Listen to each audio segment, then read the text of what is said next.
Assalamualaikum students. My name is Mohammad Usman Salim. I am from UGI Chemistry Department. बेटा last lecture में हमने structure of sodium chloride discuss किया था. Topic is very easy, paper point of view से important है और अक्सर ये रिपीट भी हो चुका है. सिर्फ आपको क्या पता होना चाहिए, मैं पॉइंट्स जो हैं वो दोबारा रिवाइज कर रहा हूँ, आप बेटे अपने रजिस्टर सामने रखिएगा. सबसे पहले तो आपको पता होना चाहिए कि स्ट्रक्चर जो है वो डिपेंड करता है साइज ऑफ आयन और स्ट्रक्चर ऑफ आयन. ये बताने के बाद आपने क्या बताना है, नेक्स्ट आपने बता देना है इनके साइजेस क्या हैं दोनों आयंस के. उसके बाद आपने कोऑर्डिनेशन नंबर बता देना है कि सोडियम का कोऑर्डिनेशन नंबर भी 6 है, क्लोराइड आयन का कोऑर्डिनेशन नंबर भी 6 है. उसके बाद आपने डिस्टेंस बिटवीन आयंस बता देना है कि सेम आयंस के दरमियान डिस्टेंस क्या है और ऑपोजिट आयंस के दरमियान डिस्टेंस उसका हाफ हो जाएगा. और डिस्टेंस बताने के बाद आपने एग्जिस्टेंस बता देनी है कि sodium chloride is an ionic जो है वो कंपाउंड, तो ये मॉलिक्यूलर स्टेट में एग्जिस्ट नहीं कर सकता इन सॉलिड फॉर्म, क्योंकि पॉजिटिव नेगेटिव आयंस हर वक्त मिलते जा रहे होंगे तो ये क्रिस्टल बढ़ता जा रहा होगा. लेकिन अगर आप इन्हें वेपर फॉर्म में लेकर जाएं तो वेपर फॉर्म में ये एज NaCl एग्जिस्ट कर सकते हैं. यही वजह है कि हम जो सोडियम क्लोराइड है मॉलिक्यूलर स्टेट में हम इसके लिए मॉलिक्यूलर फार्मूला का, या सॉलिड स्टेट में हम इसके लिए मॉलिक्यूलर फार्मूला का वर्ड यूज़ नहीं करते, हम मोस्टली फार्मूला यूनिट का वर्ड ही यूज़ करते हैं. इसके बाद बेटे मैंने आपको स्ट्रक्चर बनाना सिखाया था, जिसमें आपने सबसे पहले क्यूब ड्रा किया, फिर क्यूब में जो एक्स एक्सिस थे उनके सेंटर पॉइंट मार्क करके उन्हें मिलाया, वाई एक्सिस के सेंटर पॉइंट मार्क करके उन्हें मिलाया, जी एक्सिस के सेंटर पॉइंट मार्क करके उन्हें मिला दिया, और क्यूब के कार्नर्स पे आपने लार्जर साइज वाला आयन यानी कि क्लोराइड आयन को बनाया और उन क्लोराइड के सेंटर्स में आपने सोडियम आयन बनाए और हर फेस के सेंटर में एक क्लोराइड आयन आ रहा था. उसके बाद हमने टोटल जो था वो देखना था कि एक यूनिट सेल में कितने क्लोरीन और कितने सोडियम आयन मौजूद हैं. तो बेटे उसके लिए हमने कैलकुलेशन की, हमने देखा कि एक कॉर्नर पे एक क्लोराइड आयन नहीं आ रहा, बल्कि एक क्लोराइड आयन तो 8 क्यूब्स में शेयर हो रहा है. तो इसका मतलब एक क्यूब में या एक यूनिट सेल में 1/8 क्लोराइड आयन मौजूद है. ठीक है, तो उसके बाद हमने टोटल कॉर्नर्स को मल्टीप्लाई किया क्लोराइड आयन में इन वन कॉर्नर, तो हमारे पास 1 आंसर आया. फिर हमने फेसेस में क्लोराइड आयन देखे, दैट वाज 3. तो 1 + 3 टोटल एक यूनिट सेल में हमारे पास 4 क्लोराइड आयन आ रहे थे. इसी तरह 4 ही सोडियम आयन, तो दोनों को अगर ऐड करें तो आपके पास 4 फार्मूला यूनिट बन जाते हैं किसके, सोडियम क्लोराइड के in a unit cell. That is very important, आपको पेपर में ये पूछा जा सकता है, इंपॉर्टेंट लॉन्ग क्वेश्चन है, ज़रूर मार्क कीजिएगा. उसके बाद नेक्स्ट हमारा आज का टॉपिक है जी लैटिस एनर्जी. लास्ट डेफिनेशन थी और उसके बाद फिर हम कोवेलेंट सॉलिड जो है वो स्टार्ट करेंगे. तो सबसे पहले बेटे लैटिस एनर्जी से स्टार्ट करते हैं. लैटिस एनर्जी क्या है, पेज 103 है. कहते हैं जी कि अमाउंट ऑफ एनर्जी रिलीज्ड, मैं पहले डेफिनेशन लिखूंगा उसके बाद समझाऊंगा इसे. Amount of energy released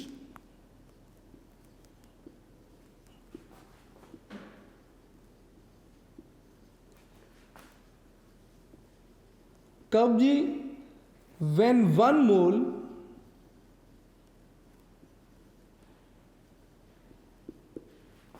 of ionic crystal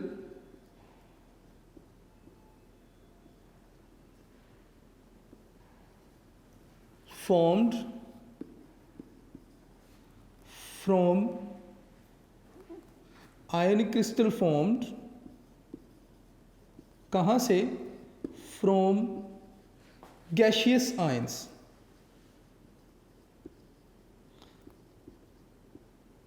ये वर्ड लिखना बहुत ज़रूरी है, अगर आप ये वर्ड नहीं लिखेंगे तो डेफिनेशन गलत हो जाएगी आपकी.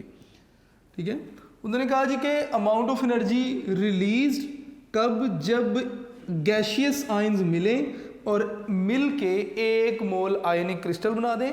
इस तरह भी आप इसे डिफाइन कर सकते हैं, नहीं तो आप इसे इस तरह भी डिफाइन कर सकते हैं कि amount of energy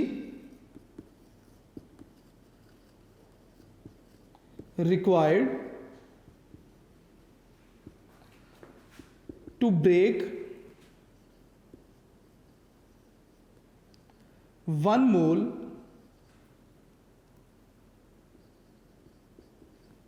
of ionic crystal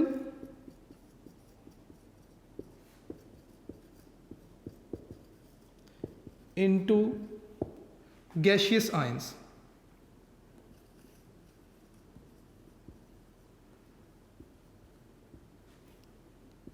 दोबारा बेटे ये वर्ड बहुत ज़रूरी है, इसके बगैर डेफिनेशन गलत मार्क कर दी जाएगी आपकी।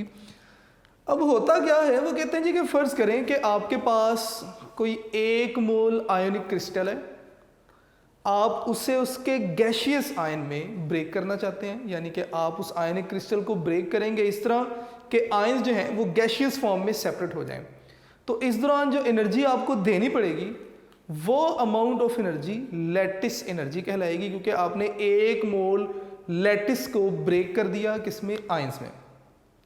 इसी तरह अगर आप 1 मोल लैटिस बनाना चाहते हैं गैशियस आयन से, तो आप जब उन गैशियस आयंस को मिलाएंगे, याद रखिएगा जब भी पॉजिटिव नेगेटिव मिलते हैं तो अमाउंट ऑफ एनर्जी रिलीज होगी, ठीक है। तो आप, और जब भी पॉजिटिव नेगेटिव को आपने अलहदा करना है तो आपको खुद से एनर्जी देनी पड़ेगी। तो अगर गैशियस आयंस हैं और आप उनसे 1 मोल आयनिक क्रिस्टल बना रहे हैं, तो आयंस जब मिलेंगे तो एनर्जी इवॉल्व होगी, एनर्जी रिलीज होगी, और 1 मोल आयनिक क्रिस्टल जब बन जाएगी, लैटिस बन जाएगा, तो उस दौरान जो एनर्जी रिलीज होगी वो क्या कहलाएगी, लैटिस एनर्जी। तो ज़रा डेफिनेशन देख लें, अमाउंट ऑफ एनर्जी रिलीज्ड कब, जब आपने क्रिस्टल बनाई, क्योंकि क्रिस्टल कब बनेगी, जब आयंस आपस में मिलेंगे, पॉजिटिव नेगेटिव जब भी मिलेंगे एनर्जी रिलीज होगी। ये एनर्जी आपके पास लैटिस एनर्जी कहलाएगी। या अमाउंट ऑफ एनर्जी रिक्वायर्ड कब, अगर आपने 1 मोल जो आयनिक क्रिस्टल है इसे क्या करना है, ब्रेक करना है। तो ब्रेक करने के लिए और गैशियस आयंस में कन्वर्ट करने के लिए आयंस को जो एनर्जी आपको रिक्वायर्ड होगी, ये बेटे क्या कहलाएगी, लैटिस एनर्जी कहलाएगी, ठीक है। इसको आप हमेशा किलो जूल पर मोल में मेजर करते हैं। अब इसके फैक्टर्स देख लेते हैं कि किन किन फैक्टर्स पर ये जो है वो डिपेंड करती है। तो मैं यहाँ पे हेडिंग दे दूंगा जी, फैक्टर्स। तो फर्स्ट फैक्टर आपके पास क्या है कि लैटिस एनर्जी जो है वो डिपेंड करती है किस पे, साइज ऑफ आयन पे। मैं यहाँ पे लिखूंगा कि lattice energy is inversely proportional to size of ion. अब ये जो आयन है ये कैटायन भी हो सकता है या एनायन भी हो सकता है, ये बेटे आपने याद रखना है। मतलब ये कि जैसे जैसे आयन का साइज बढ़ेगा लैटिस एनर्जी कम होती जाएगी। उसकी रीज़न क्या है, रीज़न आप यहाँ पे मेंशन कर देंगे कि as size increases, size increase होने से जो पैकिंग है वो लूज होती जाएगी, या जो कॉम्पैक्ट अरेंजमेंट है वो लूज होती जाएगी। तो मैं यहाँ पे लिख दूंगा कि पैकिंग बिकम लूजर, कि जैसे जैसे साइज इंक्रीज होता जाएगा पैकिंग जो है वो लूज होती जाएगी। तो मैं इसे पैकिंग बिकम लूजर लिख देता हूँ। इसकी एग्जांपल आप यहाँ से देख सकते हैं कि आपके पास लिथियम क्लोराइड है और सोडियम क्लोराइड है। अगर लिथियम, अब देखें कि एनाइन सेम है, सिर्फ केटाइन चेंज हो रहे हैं। तो मैं पहले केटाइन के लिए डिस्कस कर रहा हूँ। अगर आप देखें तो लिथियम का साइज स्मॉलर है, सोडियम का साइज ग्रेटर है एज कंपेयर टू लिथियम। तो साइज स्मॉल है तो जो रिलीज होने वाली जो एनर्जी है वो ज़्यादा है। यहाँ पे माइनस का मतलब है एक्सोथर्मिक रिएक्शन हुआ, ये रिलीज होने वाली जो एनर्जी है वो क्या है, ज़्यादा है। इसी तरह अगर आप केटाइन जो है वो चेंज करें, केटाइन का साइज बढ़ा दिया, तो जो एनर्जी रिलीज हो रही है वो क्या हो गई, कम हो गई। यानी कि साइज स्मॉल था तो एनर्जी ज़्यादा थी, और साइज जो है वो जब आपने बढ़ा दिया तो एनर्जी क्या हो गई, कम हो गई। अगर आप देखें तो lattice energy size of ion के साथ क्या है, इनवर्सली प्रोपोर्शनल है। इसी तरह लैटिस एनर्जी जो है वो चार्ज के साथ डायरेक्टली प्रोपोर्शनल होती है। चार्ज अगर ज़्यादा होगा तो electrostatic forces of attraction strong होंगी। इलेक्ट्रोस्टैटिक फोर्सेस ऑफ अट्रैक्शन अगर स्ट्रॉन्ग है तो लैटिस एनर्जी भी फिर क्या हो जाएगी, ज़्यादा हो जाएगी। लेकिन केटाइन के केस में अगर चार्ज ज़्यादा होगा तो लैटिस एनर्जी ज़्यादा होगी, क्योंकि केटाइन पे जब चार्ज बढ़ता है, पॉजिटिव चार्ज जैसे जैसे बढ़ता है, केटाइन का साइज़ कम होता जाता है। इसका मतलब साइज़ कम हो रहा है तो दोबारा से वही बात कि लैटिस एनर्जी बढ़ेगी। लेकिन जब एनाइन पे यानी कि नेगेटिव चार्ज बढ़ता है तो नेगेटिव चार्ज बढ़ने से एनाइन का साइज बढ़ता जाता है। साइज बढ़ता है तो ऑब्वियसली फिर क्या होगा, लैटिस एनर्जी जो है वो कम होती जाएगी। मैं यहाँ पे इसे कंप्लीट कर देता हूँ कि लैटिस एनर्जी है जी, ये चार्ज के साइज़ के साथ जो थी ये डायरेक्ट इन्वर्सली प्रोपोर्शनल थी। चार्ज के साथ बेटे मैंने इसलिए नहीं लिखा क्योंकि मैं यहाँ पे लिख देता हूँ थोड़ा सा कि अगर कैटाइन का साथ चार्ज बढ़ेगा, कैटाइन का चार्ज अगर क्या होता है, इंक्रीज होता है, तो कैटाइन का साइज क्या होता है, डिक्रीज होता है। क्यों? क्योंकि कैटाइन के ऊपर चार्ज अगर बढ़ा, लेट्स सपोज +1 था तो 1 इलेक्ट्रॉन लूज हुआ है, अगर चार्ज बढ़ के +2 हो गया तो 2 इलेक्ट्रॉन निकल गए, साइज स्क्वीज हो जाएगा। अगर कैटाइन पे चार्ज +3 है तो 3 इलेक्ट्रॉन निकल गए, साइज और भी कम हो गया। साइज कम होगा तो लैटिस एनर्जी जो है वो बढ़ेगी।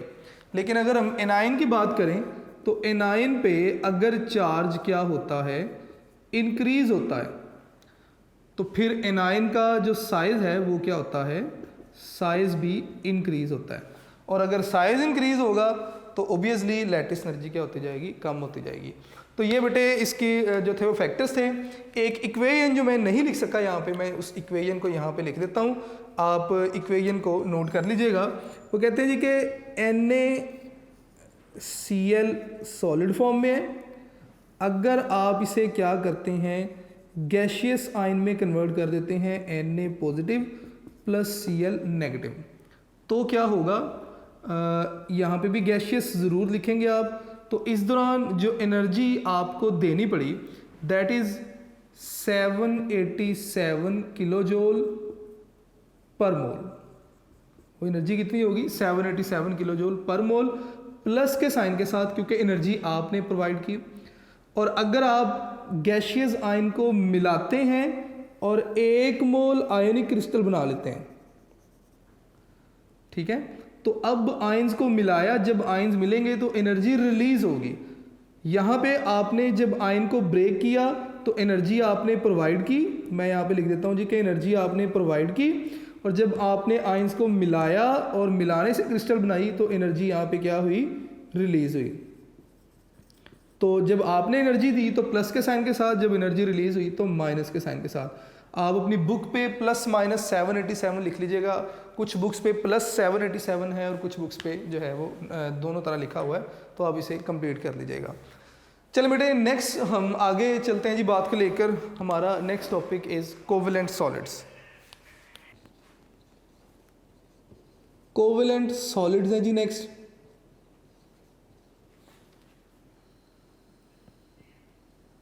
कोवेलेंट सॉलिड को समझने से पहले हमें कोवेलेंट बॉन्ड का पता होना चाहिए कि कोवेलेंट बॉन्ड क्या होता है। देखिए बेटे, लेट्स सपोज हमारे पास 2 एटम्स हैं, एक एटम A है और लेट से दूसरा एटम BA ही है, अज्यूम कर लेते हैं। अगर सेम टाइप ऑफ एटम है तो दोनों के आउटर मोस्ट शेल में लेट से एक इलेक्ट्रॉन मौजूद है, मैंने डॉट क्रॉस से शो कर दिया। अब इसे भी अपना शेल कंप्लीट करने के लिए लेट से एक ही इलेक्ट्रॉन रिक्वायर्ड है, इसे भी अपना शेल कंप्लीट करने के लिए लेट से एक इलेक्ट्रॉन ही रिक्वायर्ड है। तो दोनों क्या करेंगे, अपना एक इलेक्ट्रॉन जो है वो शेयर कर लेंगे।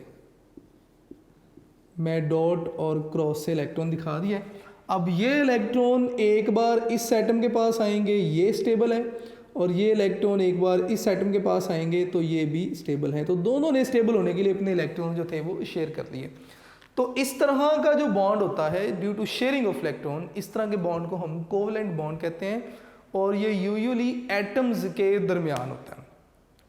अब कोवेलेंट सॉलिड्स की अगर हम बात कर रहे हैं तो वो कहते हैं जी कि कोवेलेंट सॉलिड्स कौन से सॉलिड्स हैं, तो कहते हैं जी कि 2 type of solids,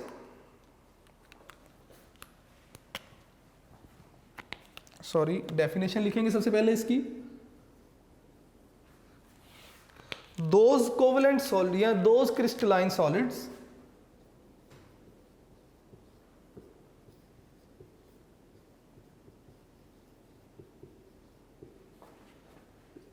those crystalline solids which are formed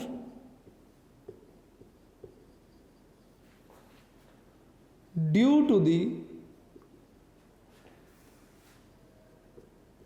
covalent bond between atoms of same और डिफरेंट एलिमेंट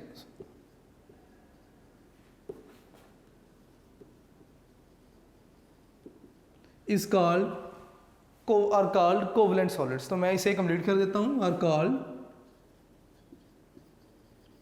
आप इन्हें क्या नाम देंगे जी? कोवलेंट सॉलिड्स का नाम देंगे।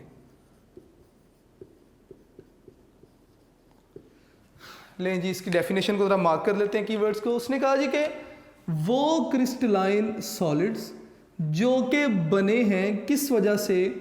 Due to the covalent bond. और ये कोवलेंट बॉन्ड किन के दरमियान होंगे? एटम्स के दरमियान होंगे। और कौन से एटम्स?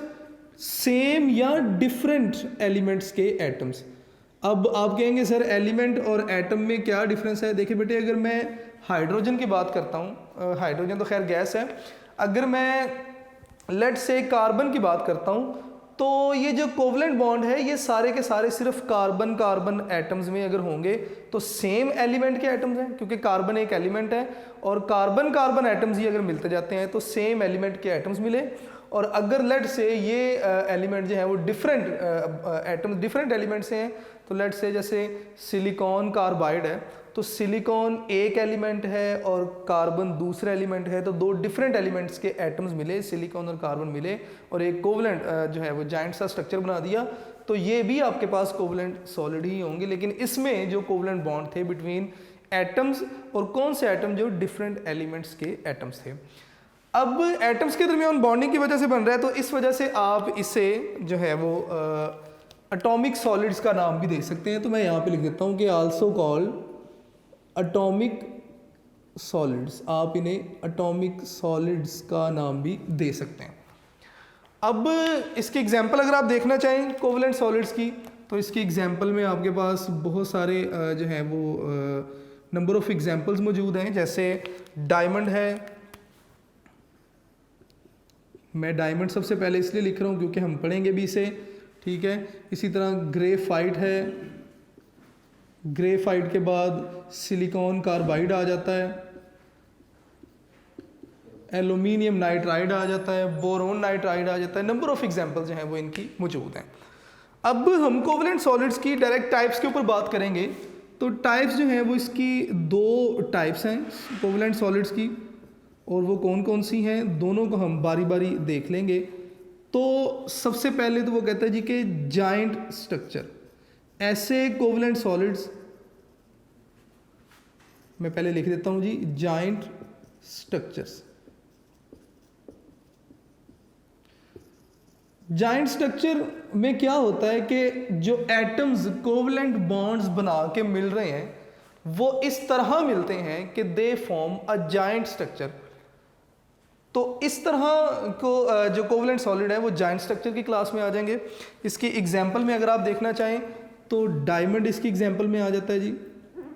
डायमंड के अलावा सिलिकॉन कार्बाइड आ जाएगा, एल्यूमिनियम नाइट्राइड आ जाएगा, और भी इसकी एग्जांपल जो हैं वो मौजूद हैं। लेकिन आप सिर्फ दो एग्जांपल लिख दें, दीज आर इनफ। दूसरी जो इसकी टाइप आ जाती है दैट इज लेयर स्ट्रक्चर, यानी कि एटम्स ने कोवलेंट बॉन्ड्स बनाए और इस तरह मिले कि दे फॉर्म लेयर्स। तो ये जो आपके पास स्ट्रक्चर बनेगा या ये जो टाइप होगी ये आपके पास लेयर स्ट्रक्चर में आ जाएगा। तो मैं यहाँ पे लेयर स्ट्रक्चर लिख देता हूँ। इसमें बेटे क्या होगा, इसकी एग्जांपल भी आप देख लें। मैं ऑलरेडी बता चुका हूँ कि ग्रेफाइट इसकी एग्जांपल है। मैं यहाँ पे लिख देता हूँ जी कि ग्रेफाइट है सबसे पहले। ग्रेफाइट के साथ साथ अगर आप नेक्स्ट लिखना चाहें तो बोरोन नाइट्राइड भी इसी की एग्जांपल में आ जाएगा। दो एग्जांपल काफ़ी हैं, आप साथ में एक्सेट्रा लिखते हैं। लेकिन जी ये तो इसकी टाइप्स आ गई थी। अब नेक्स्ट हम जो है वो कोवलेंट सॉलिड्स की प्रॉपर्टीज़ को डिस्कस करेंगे। तो नेक्स्ट मैं हेडिंग यहाँ पे ही लिखूंगा और कंप्लीट करने के बाद हम इस तरफ आ जाएंगे जी। तो इसकी प्रॉपर्टीज़ में आ जाएंगे जी हम बेटे कि कोवलेंट सॉलिड्स की प्रॉपर्टीज़ क्या हैं। तो प्रॉपर्टीज़ में सबसे पहले आप इसका 3 डायमेंशनल ओपन स्ट्रक्चर लिखेंगे जी। 3 डायमेंशनल ओपन स्ट्रक्चर। अब कोवलेंट सॉलिड जो हैं, जिस तरह कोवलेंट बॉन्ड बनते जाएंगे, इनका जो स्ट्रक्चर है वो 3 डायमेंशनली एक्सटेंड करता जाएगा। ठीक है, तो इसलिए जितने भी कोवलेंट सॉलिड्स हैं, इनकी जो क्रिस्टल्स हैं वो 3 डायमेंशनल स्ट्रक्चर में पाई जाती हैं। नेक्स्ट अगर आप इसकी हेडिंग लिखना चाहेंगे प्रॉपर्टीज़ की, मैं सारी प्रॉपर्टीज़ को यहाँ पे उनकी वर्डिंग नहीं साथ साथ लिखूंगा, मैं जो सिंपल बताने वाली बातें मैं बताता जाऊँगा, जो एक्सप्लेन करना या लिखना है मैं बोर्ड पे साथ साथ लिखता भी जाऊँगा। नेक्स्ट अगर आप इसकी प्रॉपर्टी देखेंगे तो पैकिंग ऑफ एटम्स आ जाएगा या लूज पैकिंग आ जाएगा जी।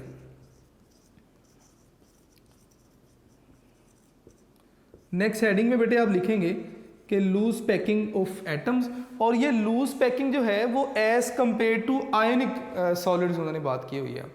अब देखिए बेटे, कोवलेंट सॉलिड्स में होता क्या है कि जितने भी एटम्स मिले हैं they join through covalent bond. अब कोवलेंट बॉन्ड के थ्रू मिले हैं तो इट मीन्स के एटम के पास बॉन्ड बनाने के लिए जो थी वो वैलेंसी थी, तो एटम ने बॉन्ड बनाया। तो इसका मतलब कि ये जो नेटवर्क है ये डिपेंड करता है वैलेंसी पे।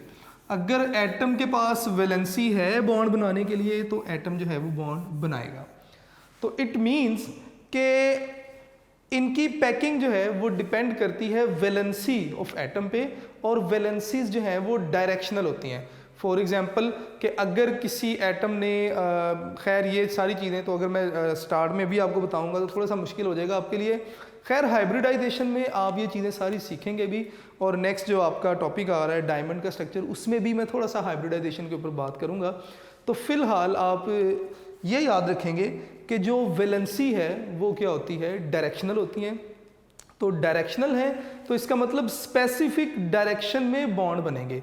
स्पेसिफिक डायरेक्शन में बॉन्ड बनेंगे तो इट मीन्स कि फिर वो जो पैकिंग है वो क्या हो जाएगी, थोड़ी सी लूज हो जाएगी as compare to ionic bonds या आयनिक क्रिस्टल्स। कैसे उसे देख लेते हैं। मैं यहाँ पे लिखूंगा कि वैलेंसीज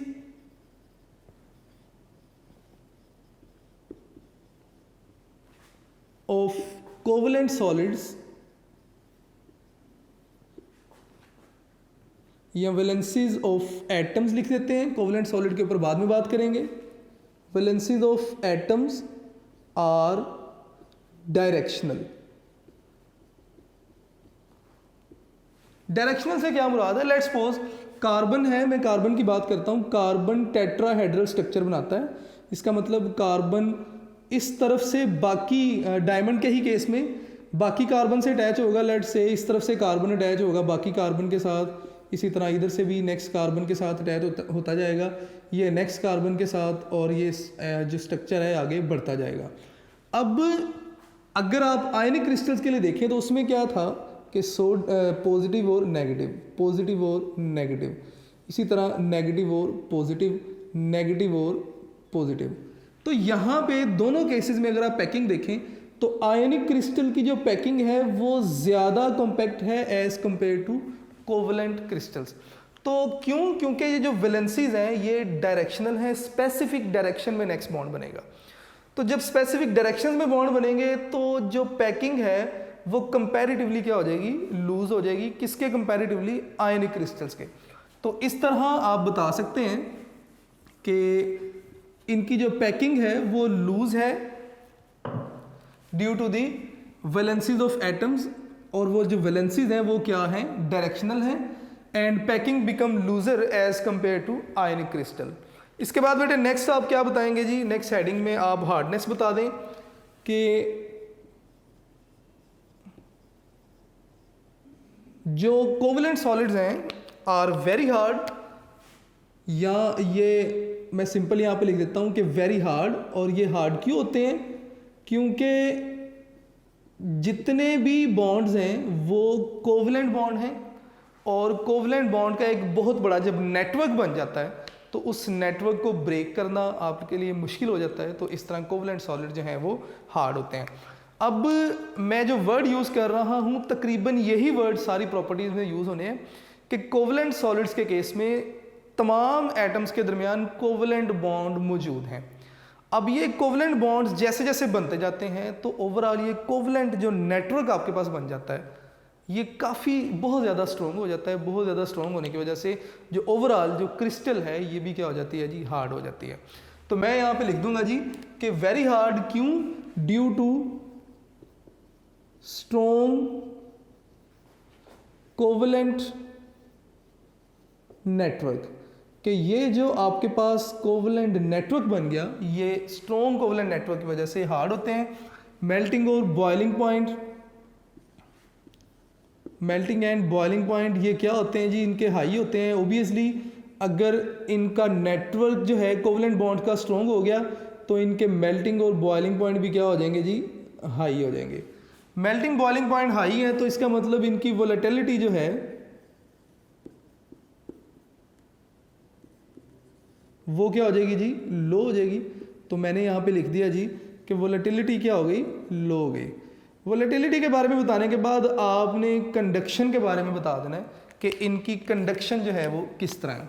तो मैं नेक्स्ट लिख दूंगा जी कंडक्शन। अब तमाम के तमाम जो बॉन्ड्स हैं वो कौन से बॉन्ड है कोवलेंट सॉलिड में, कोवलेंट बॉन्ड मौजूद हैं। कोवलेंट बॉन्ड है तो इट मीन्स के फ्री इलेक्ट्रॉन मौजूद नहीं है या कोई चार्ज मौजूद नहीं है। जब तक चार्ज मौजूद नहीं होगा, चार्ज फ्लो नहीं करेगा, चार्ज फ्लो नहीं करेगा तो हम कहते हैं जी कि करंट फ्लो नहीं कर रहा। बड़ी सिंपल अगर करंट की डेफिनेशन बताऊं तो flow of charges, charges move कर रहे हैं जनाब, करंट है। तो कंडक्शन के केस में अगर आप देखें तो ये क्या है, बैड कंडक्टर या नॉन कंडक्टर भी आप लिख सकते हैं कि ये नॉन कंडक्टर हैं ऑफ इलेक्ट्रिसिटी। क्यों, क्योंकि इनके पास फ्री इलेक्ट्रॉन्स मौजूद नहीं है। मैं रीज़न यहाँ पे मेंशन कर देता हूँ कि नो फ्री इलेक्ट्रॉन अवेलेबल, किसके लिए, कंडक्शन के लिए। कंडक्शन के लिए फ्री इलेक्ट्रॉन अवेलेबल नहीं है, that's why they are not conductor. लेकिन ग्रेफाइट के केस में अगर आप देखें तो ग्रेफाइट कोवलेंट सॉलिड है लेकिन ये कंडक्टर भी है। तो मैं यहाँ पे लिख देता हूँ कि ग्रेफाइट इज अ कंडक्टर।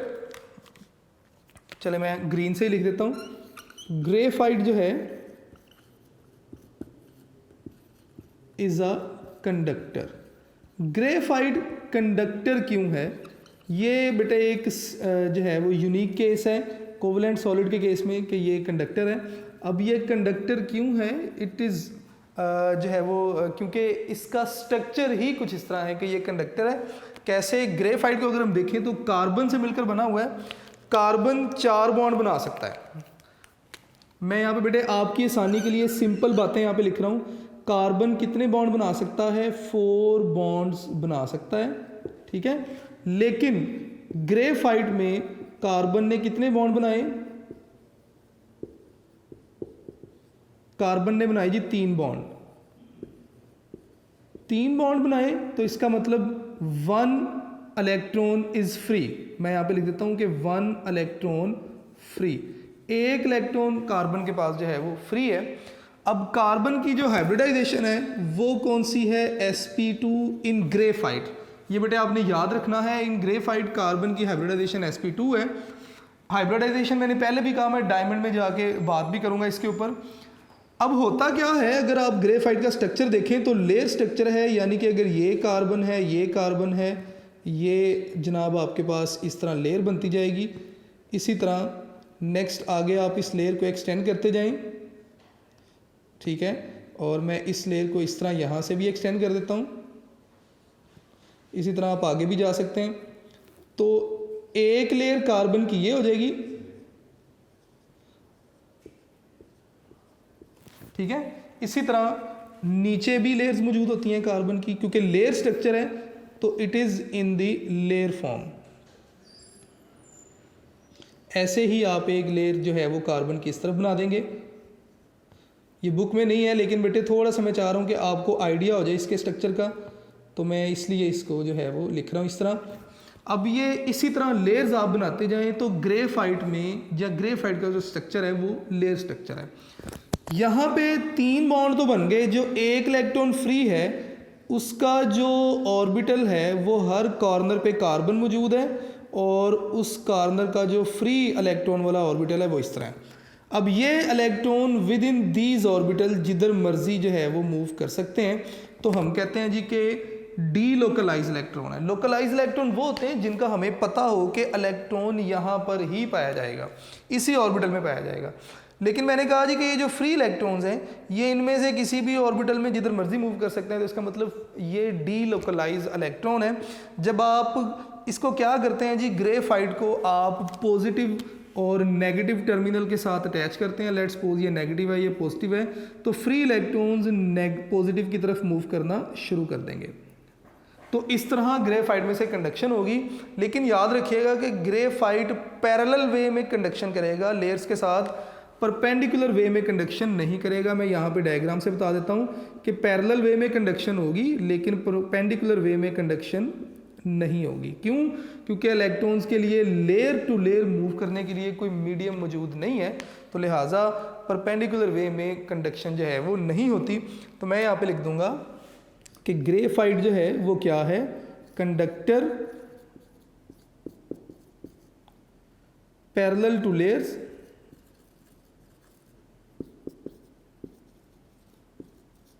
और ये नॉन कंडक्टर होगा कब, परपेंडिकुलर टू लेयर्स, कि जब आप लेयर्स के परपेंडिकुलर चलना चाहेंगे या करंट को फ्लो करवाएंगे तो ग्रेफाइट जो है वो नॉन कंडक्टर होगा। उसके बाद बेटे इनकी सॉल्युबिलिटी की बात हम करेंगे कोवलेंट सॉलिड्स की। मैं नेक्स्ट डायग्राम जो है वो रिमूव करूंगा यहाँ से, सॉरी बोर्ड को, और जो हमारा रिमेनिंग पोर्शन है इसे कंप्लीट करते हैं।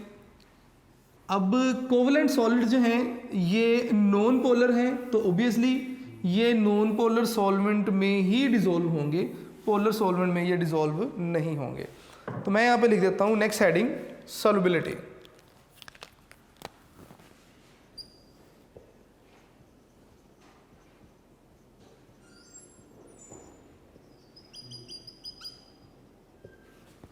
तो बेटा ये पोलर सॉल्वेंट में डिसॉल्व नहीं होंगे। अगर पोलर सॉल्वेंट है तो सॉल्युबिलिटी आपके पास क्या हो जाएगी, पोलर सॉल्वेंट कौन कौन से हैं, जैसे वाटर है, ठीक है, या इसी तरह दूसरे पोलर सॉल्वेंट, तो इनमें सॉल्युबिलिटी नहीं होगी किनकी जी, कोवलेंट सॉलिड्स की। लेकिन अगर आपके पास नॉन पोलर सॉल्वेंट है, नॉन पोलर सॉल्वेंट कौन से हैं, जैसे आपके पास कार्बन टेट्राक्लोराइड है या बेंजीन है, तो इनमें कोवलेंट सॉलिड जो हैं वो डिसॉल्व होंगे। क्यों? क्योंकि कोवलेंट सॉलिड्स नॉन पोलर हैं, नॉन पोलर में डिसॉल्व होगा, तो कोवलेंट सॉलिड जो है वो नॉन पोलर में डिसॉल्व हो सकते हैं लेकिन पोलर में डिसॉल्व नहीं होंगे। लेकिन अगर हम डायमंड की बात करें या जाइंट मॉलिक्यूल्स की बात करें, जैसे कि आपके पास डायमंड है, तो डायमंड बेटे डिसॉल्व नहीं होता पोलर और नॉन पोलर सॉल्वेंट दोनों में। तो मैं यहाँ पे लिखूंगा diamond do not dissolve in polar and non polar solvent, या इन एनी, मैं ब्लैक से लिख रहा हूँ, इन एनी सॉल्वेंट। अब वो चाहे पोलर हो चाहे नॉन पोलर हो, डायमंड किसी भी सॉल्वेंट में डिसॉल्व नहीं होता। क्यों? क्योंकि इनका जो कोवलेंट बॉन्ड्स का जो नेटवर्क होता है वो इतना ज़्यादा स्ट्रॉन्ग हो जाता है कि डायमंड की जो रिएक्टिविटी है किसी भी सॉल्वेंट के लिए वो तकरीबन ना होने के बराबर होती है, और इसीलिए डायमंड किसी भी सॉल्वेंट में डिसॉल्व नहीं होता, क्योंकि कोवलेंट बॉन्ड्स का जो नेटवर्क है वो बहुत ज़्यादा स्ट्रॉन्ग हो जाता है और डायमंड किसी भी सॉल्वेंट के साथ जो है वो इंटरेक्ट नहीं करता। बड़ा ये बताने के बाद आपने इनके रेट ऑफ रिएक्शंस बता देने हैं। तो नेक्स्ट मैं हेडिंग दूंगा जी यहाँ पे रेट ऑफ रिएक्शन। जी, इनके रेट ऑफ रिएक्शन जो है वो यूजुअली स्लो ही होते हैं। आप यहाँ पे देख भी सकते हैं, इनकी सॉल्युबिलिटी से ही देख सकते हैं। आयनिक जो कंपाउंड होते हैं उनके रेट ऑफ रिएक्शन फास्ट होते हैं, लेकिन जो कोवलेंट सॉलिड हैं इनके रेट ऑफ रिएक्शन क्या है, स्लो है, क्योंकि पहले बॉन्ड ब्रेकिंग होगी, फिर बॉन्ड फॉर्मेशन होगी, फिर जाके कहीं बॉन्ड बनेगा। तो ये बेटे आपके पास कुछ प्रॉपर्टीज़ थी कोवलेंट सॉलिड्स की। मैंने कोशिश की कि जो हमारे पास अवेलेबल टाइम है उसमें प्रॉपर्टीज़ को डिस्कस किया जाए।